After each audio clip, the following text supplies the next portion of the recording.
I transmigrated into an erotic novel as the ultra-toxic male antagonist who tormented the main protagonist. My fate? To be dismembered and cremated by 4 male leads. Staring at the 5 muscular jocks in our dorm, I trembled. I started showering them with care, especially Ethan. But one day, the 5 shirtless athletes cornered me. Ethan gripped my chin, his voice icy, having fun playing us all? And no. Shut it. Choose one or take us all. Emergency. Need cuddles now. The text made me sprint back to campus. Ethan had touch starvation syndrome, supposedly fatal without skin contact. Of our 6 roommates, he claimed only my dancer's pale complexion, thanks to minimal sun exposure, soothed him. As the story's canon fodder villain, I'd already bullied Ethan for 30 days before transmigrating. The original host's cruelty made the male leads grind his bones into chili powder before scattering them at a pig farm. Charming. Now whenever Ethan texts, even mid-piss, I rush to embrace him. Today, panting from my dash, I hugged him despite Jason, Ryan, Lucas, and Daniel glowering. At 20 seconds, I tried pulling away, but Ethan yanked me back.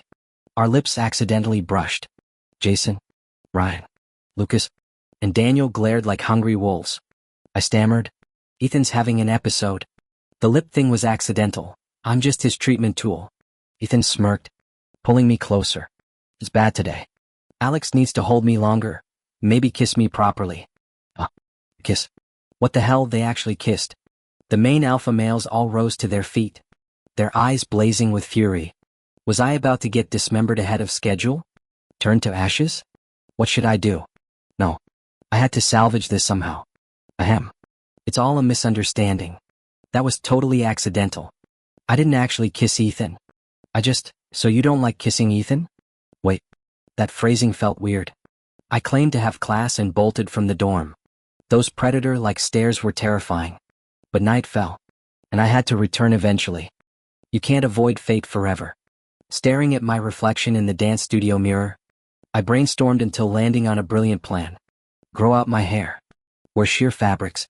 Master the art of koi hip, swing. Yes. This way, the alphas would realize Ethan and I are the same type in relationships. No way would I compete for Ethan's attention. Plus, I doubled down on being extra nice to them, so nice they'd feel guilty even considering harming me later. Genius. Pulling up my phone notes.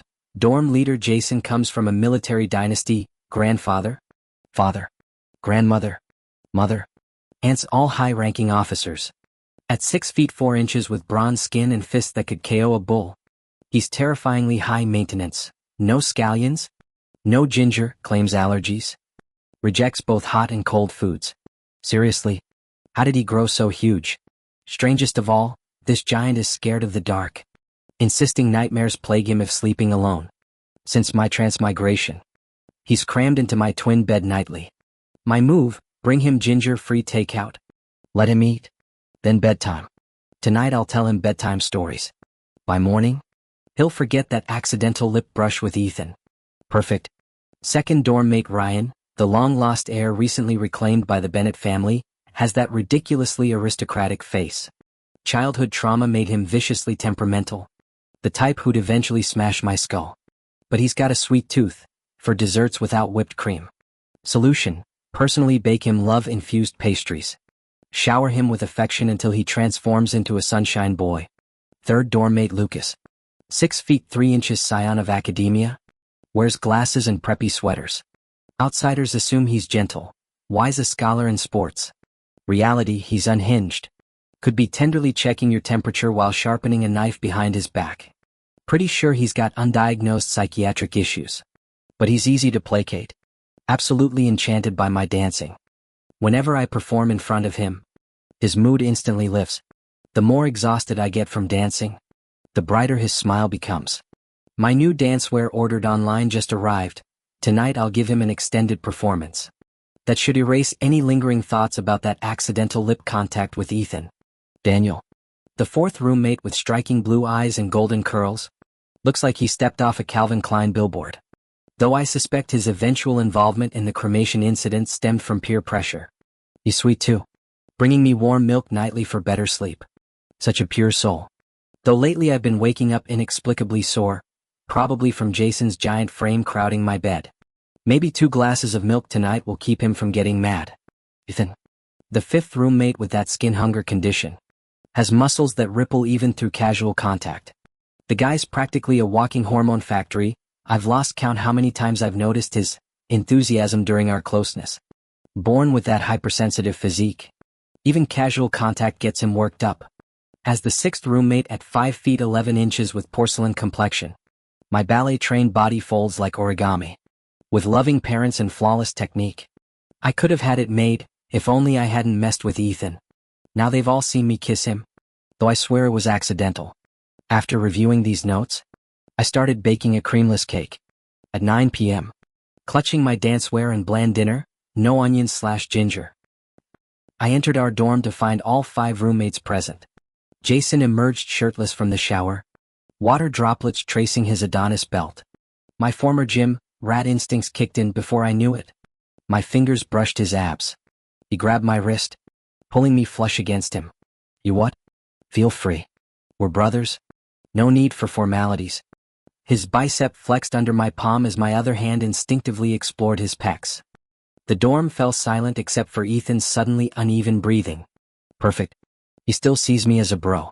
He must have forgotten about that accidental lip brush with Ethan. I immediately flashed a wide grin, laughing so hard tears welled up. Brought your favorite takeout, no onions or ginger, I said excitedly, instinctively squeezing his bicep.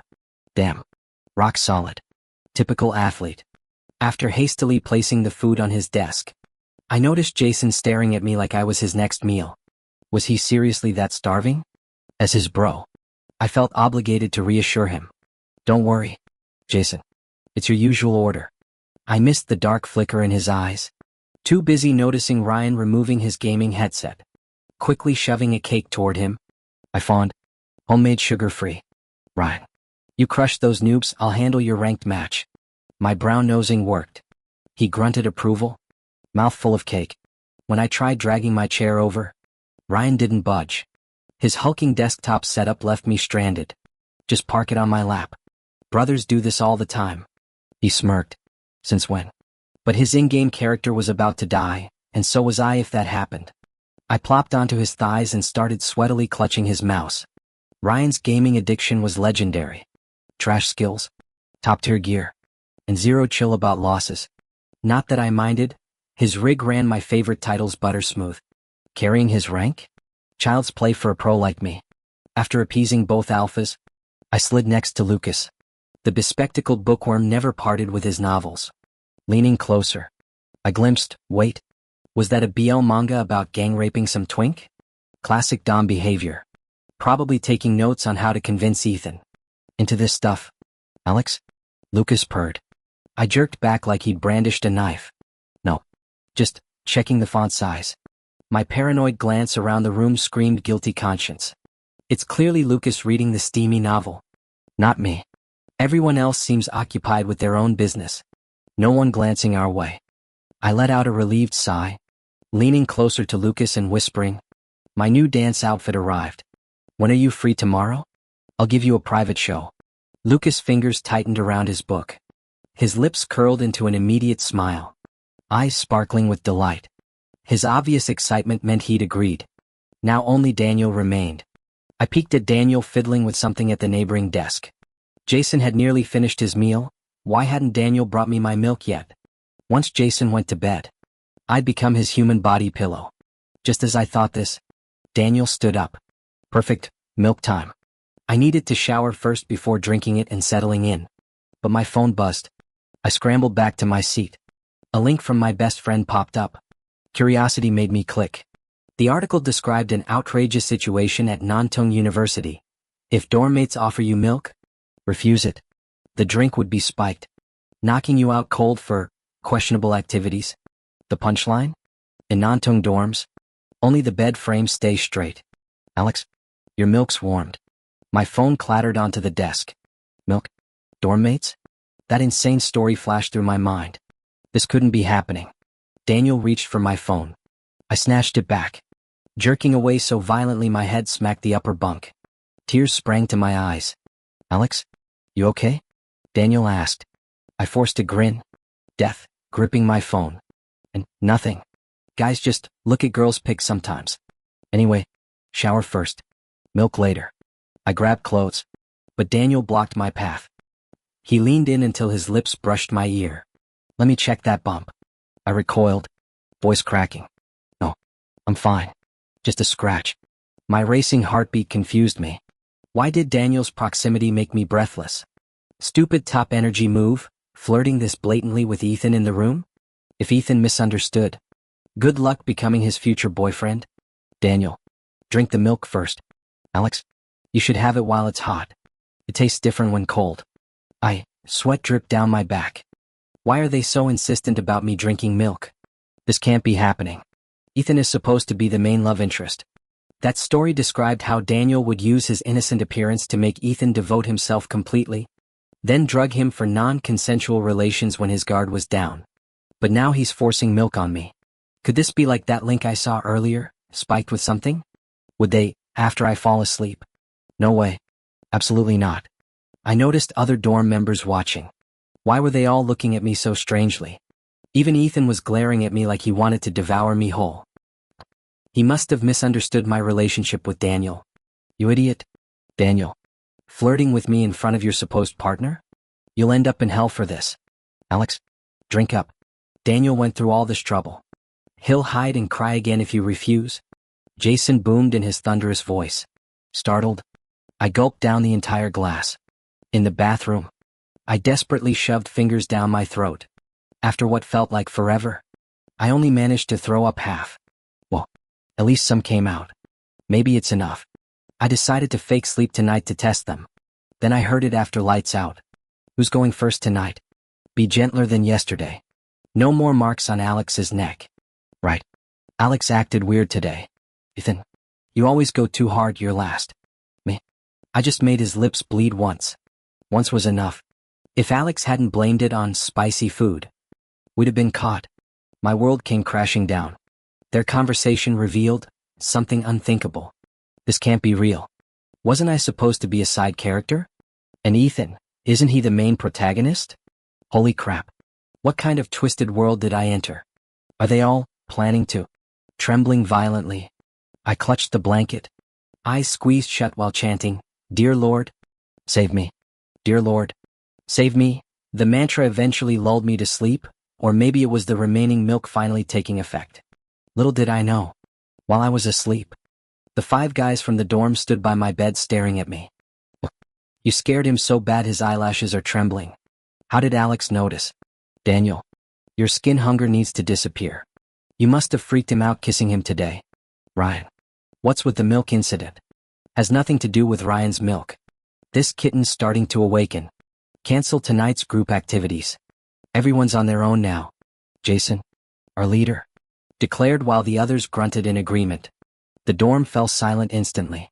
When I woke the next morning, the room was empty. Strangely, my body felt completely pain-free. I rushed to the bathroom mirror, stripping to inspect every inch. Not a single mark.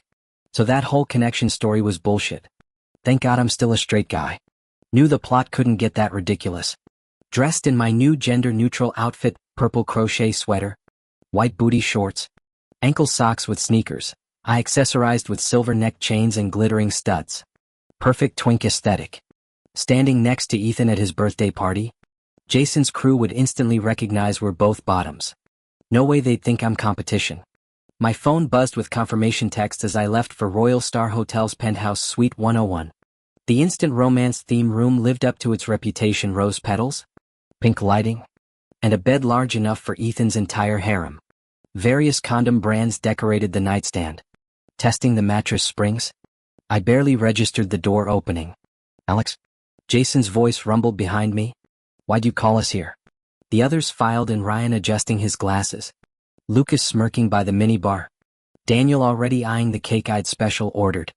2 tiers, vanilla frosting, plus a miniature fondant replica. Ethan's favorite. Surprise party planning? I chirped, gesturing at the decorations. Help me set up? Ethan deserves perfect memories tonight. Ryan began inflating heart-shaped balloons while Lucas dimmed the lights. Daniel's fingers brushed mine, reaching for streamers. Jason lingered by the door, gaze tracking my every move. Perfect. Let the games begin. I immediately sprang up from the massive bed, silently praying they wouldn't reject this mattress just because I'd briefly laid on it, refusing to get intimate with Ethan here. I called you guys over because this room is specially designed for epic romantic confessions. Wait, why is Ethan here already? I shot Jason an exasperated look. The whole point of surprises is keeping them secret until everything's perfectly staged. How's this supposed to work when he brought the person we're surprising? Jason met my accusatory glare with puppy dog eyes. Alex, he mumbled. I had nightmares last night. Can I sleep in your room tonight? Distracted by my grand romantic scheme, I absently agreed. Sure thing, bro. I immediately dragged him into the bathroom, double-checking the lock. Dude, what were you thinking? I hissed. I've been planning this confession for weeks. This suite cost me a whole month's allowance. Why'd you bring Ethan when I specifically told you to come alone? Pulling a single rose from my jacket, I thrust it at him. Here. You can't propose without flowers. Originally I wanted the whole dorm crew to confess together, but after booking this place, I gestured at our lavish surroundings. This was all I could afford. You're the squad leader, you go first. One successful couple could stabilize our group dynamics. Maybe then I'd stop having these anxiety-induced nightmares about our friend group imploding. Ready? When I open this door, pull your out. Everyone will cheer you on. You've got this. I reached for the doorknob, imagining Jason sweeping Ethan off his feet. My matchmaking skills deserved medals. Jason's palms slammed against the door, trapping my hand. His muscular arms caged me against the tile wall. Alex? His deep voice rumbled. You think it's smart having our entire dorm confess simultaneously? Of course. I squeaked. Maximum drama. Perfect relationships meant guaranteed safety from apocalyptic friend group meltdowns. His sudden laughter startled me. Our stoic squad leader never cracked smiles. Had I messed up my meticulously planned romance scenario? The bathroom door swung open to reveal Ethan, Ryan, Lucas, and Daniel wearing identical shell-shocked expressions. Quick thinking, I blurted, Ethan. Jason booked this suite to confess his feelings. He's been crazy about you forever. Silence. Ryan and Lucas exchanged amused glances while Daniel bit his lip. Ethan looked like he'd been tasered. Alex, Jason said slowly, twirling the rose. You thought I wanted to confess to Ethan? Panicking, I backpedaled. It's cool, man. We totally support same-sex relationships now. Very progressive. The room temperature dropped 20 degrees. Ethan's left eye started twitching. Ryan choked on suppressed laughter. Lucas muttered clueless while Daniel facepalmed. Jason stepped closer, trapping me between his body and the sink. You misunderstand, he purred, tucking the rose behind my ear. This confession was meant for you. My knees buckled. The bathroom tiles felt suddenly icy against my palms. 7 pairs of eyes watched as Jason lifted my chin. Alex Turner. Will you? No.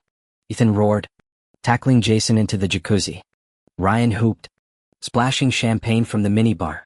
Lucas live streamed the chaos while Daniel calmly ordered more towels. As the bathroom flooded with bubbles and shouting, one thought pierced through the madness. Maybe spending my entire allowance wasn't the problem. Perhaps I'd fundamentally misunderstood every relationship in this godforsaken dorm. As I spoke, I turned to Ryan, standing closest to me. Right, Ryan? Love is grand, we shouldn't get hung up on gender. To my surprise, the usually brooding Ryan actually smirked. See, love truly worked miracles. Mere mention of it could make this gloomy prince of darkness crack a smile. Clearly, they all adored Ethan. Alex, I don't like Ethan. Never did. I like you. Will you be with me?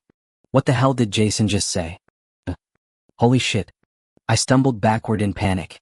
Ryan steadied me. Before I could thank him, he gazed at me with unsettling intensity. Alex, I've always loved you too. Let's date. Aye. Daniel approached holding a glass of milk like some innocent cherub. Alex, I love you. You've drunk so much of my milk. You have to date me now, or I'll cry. Meanwhile, bespectacled Lucas materialized waving black lace stockings. Truthfully, I'd rather see you dance in these. Date me instead. Were they all possessed?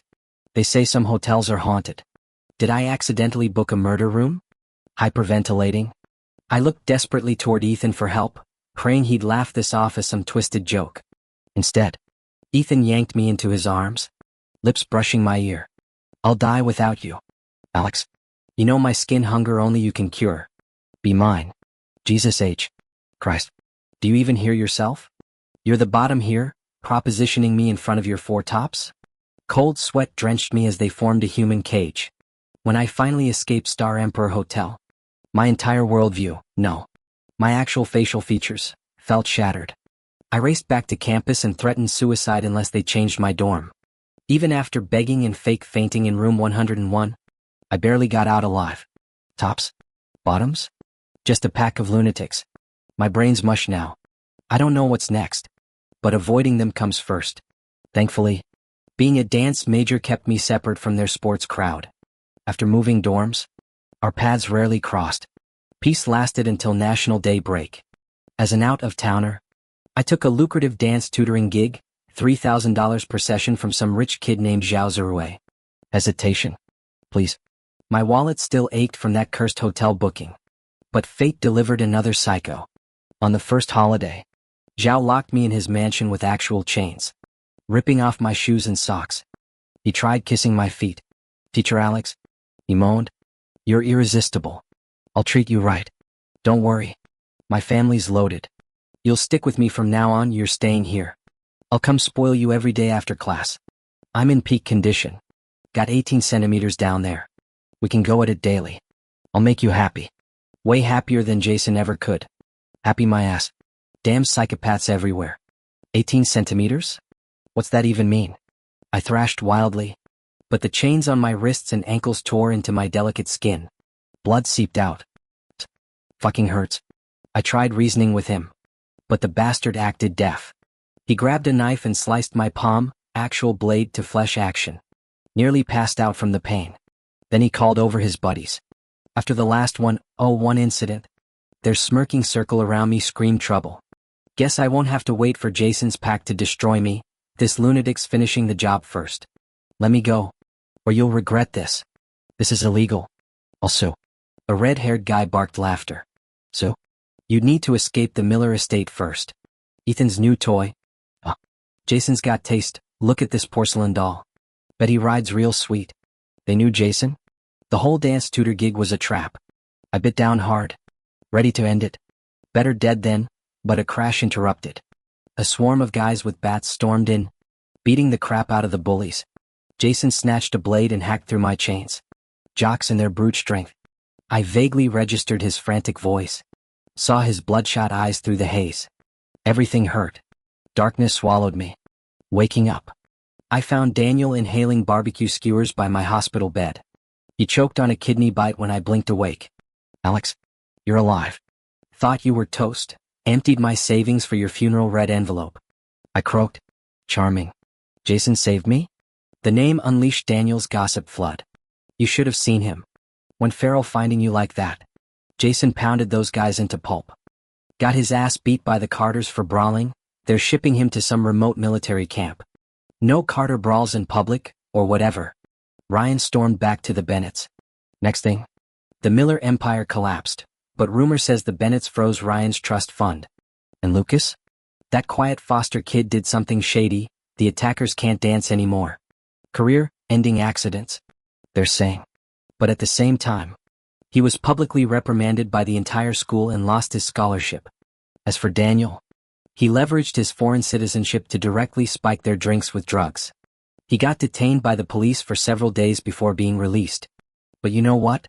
The most ruthless one had to be Ethan. I frowned. But Ethan has that strange illness. What could he possibly do? Jason immediately wiped his hands with a tissue and leaned in conspiratorially. Before I could hear anything, the hospital door swung open. It was Ethan. His eyes rimmed red as he rushed over to embrace me. "Alex, you scared me to death. The doctor said you lost too much blood. I'd already prepared to follow you into the afterlife." Then came Jason, Ryan, Lucas, and Daniel. They all stood there with burning gazes fixed on me, their eyes suspiciously moist. Don't get me wrong, I appreciated their rescue and revenge efforts. But the intensity in their stares made me want to crawl out of my own skin. Wasn't I supposed to be a disposable background character? This plot had spiraled beyond even the original author's recognition. I tried dismissing them by claiming I needed to discuss something with Jason.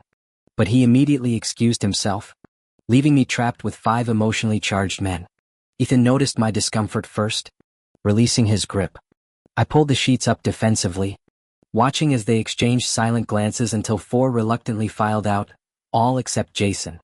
He returned from the bathroom with a basin, settling at my bedside with clinical efficiency. We made a care schedule, he explained, gently wiping my hand with a warm cloth. My shifts first. My mind instantly conjured inappropriate scheduling scenarios. Wait, I heard your family's punishing you over this? Getting exiled to some remote area? My voice pitched higher. Let me explain things to them. You're Ethan's main love interest. If you get sidelined now, they'll vaporize my ashes twice over when I die. Jason kept methodically cleaning each finger, his gaze never leaving mine. The friction of the cloth grew uncomfortably warm against my skin. Alex, he finally said, voice thick. I told you, I'm willing to lose everything for you. Even my life. My heart stuttered. This couldn't be happening. In desperation, I blurted, but I'm straight. I like girls. Have you seen Ethan though? He's prettier than any girl. You should totally. The basin clattered as Jason yanked me forward. My face smashed against his chest. His grip iron tight. Stop, he growled, heartbeat thundering against my ear. Just stop. I tried to run, but his large hand gripped my waist tightly. Why do you always mention Ethan? I'd never like someone as twisted as him, not even in my next life. But I like you. Only when I hold you can I sleep soundly. You have no idea, I haven't slept for days. Look at my eyes. They're all swollen. Plus I got in trouble with my parents because of you. They're sending me to work in some remote area now. So, before I leave, could I just hold you while we sleep tonight? I glanced at him. His eyes were indeed puffy and bloodshot, like he'd been crying. Jason cried because of me? Well, we've slept together before. And considering how powerful he'll become later, crushing me would be easier than stepping on an ant. Maybe I should just indulge him. But I never expected that after agreeing to Jason. The others showed up too. On the very night I was discharged from the hospital, they practically broke my back. When I woke up the next afternoon, I couldn't even process how the plot had derailed. Something felt different about me. Daniel was the first to notice I was awake, his sunshine smile beaming as he offered me warm milk. I refused. After last night's near-death experience, every bone in my body ached. Alex, you were so exhausted last night. This milk will help you recover, he coaxed. Damn Daniel pretending to be all sweet, trying to trick me again. I shook my head firmly. No way. Suddenly, warmth enveloped me from behind. Ethan pressed against my back, his breath tickling my ear. Alex, my touch starvation is acting up. Let me stay close. I wanted to punch him, but as a dance major, how could I fight these jocks? Stop faking. You don't have any condition. Let go, it's too hot. Ethan nuzzled closer. We'll turn on the AC. Ryan and Lucas emerged from the foot of the bed, their synchronized gaze shifting between Daniel's milk and me. This milk obsession was getting ridiculous. God, how did my life become this? Even my dancer's flexibility couldn't handle this abuse. Alex, Ryan murmured. Jason texted. He's not being transferred anymore. Coming back to 101 right now. Lucas smirked. Good thing you found this suite. The bed's huge, just like we needed. Dark spots danced in my vision. Eventually, I moved back to the dorms. Jason and the others started treating me like some precious doll, bringing me milk every night, handling all chores. Yet somehow, I still ended up exhausted daily. The coming days would clearly be challenging.